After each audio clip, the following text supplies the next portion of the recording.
Hello everybody, welcome to the Nerve Guys podcast where we discuss movement from the lens of the brain. My name is James, I'm going to be your host for today, and as always this episode is brought to you by the Neuroband. That is a wearable vision and balance training tool that can be really great for a number of things. One of those being helping with pain, and we'll talk about a little bit about that at the end. But first, today we're going to be talking about fibromyalgia and kind of other chronic illnesses as well. So like mostly any kind of chronic illness or symptoms that deal with the physical body. So it could be chronic pain, lower back pain, chronic fatigue, those kinds of things. The question was, can it be cured or is it permanent? This was asked by a user. It's kind of part of I keep calling them users, by a listener. You guys are listeners or users, I don't know. Let me know what's better. A listener, and it was part of a bigger conversation. So we're going to talk about that. It can be a little bit heavy, so I don't want to go too hard and too long into this. So yeah, let me just give you my thoughts. Can fibromyalgia, what was the question directly? I think it was, is fibromyalgia permanent? So it's a really interesting thing. So number one of the problems we have when we're dealing with chronic illness, usually classed as like anything that lasts longer than 3 months, is even though stuff that we do know a lot about, so like lower back pain, I would say is one of the more well understood things that we deal with. We still don't have a complete and full picture of everything that causes these issues. So fibromyalgia, for a starter, we don't have a specific answer to like what causes fibromyalgia to happen. A best guess is like a big cluster of negative experiences and events seems to always be present. So like there seems to be a lot of bad things, or at least one really, really bad thing. There's lots of similarities with, other illnesses and other symptoms. So fibromyalgia and chronic fatigue, very often there's big overlap in there. There's also suggestions that it's more common in neurodivergent individuals as well. So then we got to ask, well, is that because it contributes, or is it because it's part of a bigger spectrum of something that's along the same lines? Super confusing. And then when it comes to like curing it, what kind of metric are we going for? Are we saying that we get rid of the pain? Or are we saying that we get rid of everything? Or are we saying that we put somebody back to exactly how they were before everything started? That's also kind of up in the air as well. So everything I'm going to say is going to be with a huge kind of pinch of salt, and just be aware that these are the issues that we have when we discuss these kind of things. But I guess the best analogy that I would give for this is like, imagine you go and sign up for the military. You're going to be a soldier, and you go through a 3-month boot camp. So same as the length of time it takes before we call it chronic pain.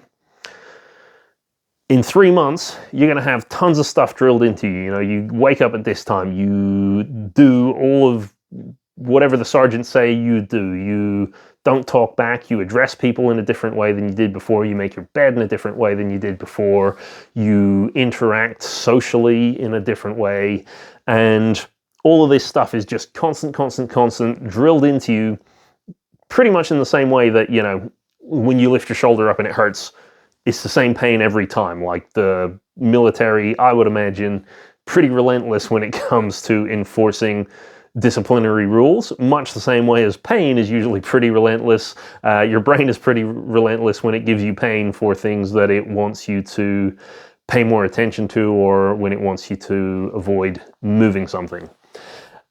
After those 3 months, no matter how hard you try, you're not going to be able to be the same person as you were before. I think most people already know that much inherently, but it's interesting to note, like, how much of these things will actually change, and even the things that you maybe wouldn't have wanted to change in the first place. So, making your bed. You get taught to make your bed in a very specific way, and it gets inspected every single morning. But you didn't have a problem with that when you came into the military. You liked how you did things already. Probably once you get out, now you've got the knowledge of, like, this is what I used to like and it wasn't a problem, and now I've got this other knowledge of, like, this is what I was told to do, and your brain's gonna have a hard time, like, marrying those two things together. And so one of them sort of has to win out. But even if you go back to, I'm just going to make my bed the way I normally did before, you're probably now going to do it with a sense of, like, there's something about this, or you're going to have noticed that you've adopted different habits. Maybe you start at a different end, or you apply slightly different techniques to how you get it done. Having the knowledge that you had is going to change you regardless of whether it's something that you wanted, whether you didn't want it, or whether it's particularly meaningful to you. And obviously that's a 3-month period, and then if you imagine this soldier ends up going into battle and seeing action and stuff, and dealing with all these things over a longer time, then they've got the situation where it's like, you can either sink eternally into an abyss of negativity and despair, or you can start to learn how to overcome all of the difficulties that you're dealing with. So, the people who make it out healthy on the other side are the people who have learned how to cope particularly well. They've learned what strategies actually work. They've learned how to have good self-compassion and self-acceptance about, whether they're guilty or whether they're fearful or anything about the actions that they're partaking in. Same thing goes with chronic pain. Going through the experience is going to change you fundamentally as a person.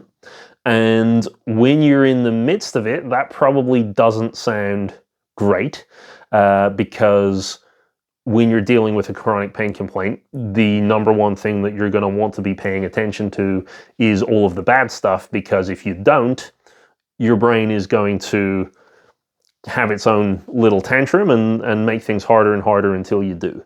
So there's a very good feeling like that's what it's also going to be like when you get out the other side. However, getting out onto the other side, so if you figure out ways and strategies to manage your pain and flare-ups and all of these different things, having that knowledge is absolutely going to change your future life in the positive, in the same way as it changed when you were trying to get out of this situation. So it is very possible that you go from somebody who, when a pain flare-up appears, that you're completely helpless, hopeless, all of those things, self-depreciating as well. So a lot of the time when I'm working with fibromyalgia, self-compassion's a really difficult topic. It's always like, yeah, no, I'm constantly beating myself up, and you can tell me that I shouldn't, or that, here's what you can do to improve your self-compassion, but I still can't justify implementing any of that stuff because it doesn't feel right based on the circumstances that I'm in. But yeah, anytime that you learn one of those strategies, that is a strategy for life that you kind of basically get to keep with you. And you will probably find that, much like everybody else, while certain aspects of something like fibromyalgia can probably be overcome, pain is definitely not something that goes away no matter what. Like, you're never going to have a pain-free life because nobody ever has a pain-free life. And if you watched one of our earlier podcasts about the Novocaine movie, you'll know that that's also not a really good idea either. The pain aspect of life is just something that's a necessity. And one of the things when you're in this kind of chronic condition, one of the things that we want to figure out is there a healthier relationship that we can have with these processes that are going on so that they don't debilitate us so much and they don't completely floor us. And what I can tell you from my experience of working with people, whether it's chronic pain, fibromyalgia, I don't think I've ever worked with somebody who at any point, so like somebody who through the whole process with me, or even people who, you know, several years later have come out and said, hey, you know what, I'm totally just better. I'm not this chronic case that I was before. But very often I get people who come back and say, yeah, look, things come up and things happen, and now I just know how to deal with them. Now I actually know, hey, when this thing flares up, I've got X, Y, and Z strategies, and it really doesn't even bother me so much at the time. Number one, because I know how much worse it used to be. But number two, all of these flare-ups and different pain symptoms work on like this spiraling loop of the more we stress about them and worry about them and all of that, the worse that they get. And so as soon as you start finding that, you know, actually, I know, yeah, this feels like it's going to last 3 days. I just need to tone this and this and this down for 3 days. I just need to get this and this done. And then I know that actually I'll get out the other side and things will be fine. The fact that you don't spike your stress levels by worrying about it, and that's not something that's easy to do, so it's not something that you can just go, okay, cool, I just won't worry about it. But once you have that kind of tool and strategy to take with you, it makes it a lot easier to ride through the waves of the bad and the negative and get back into the positive things in your life.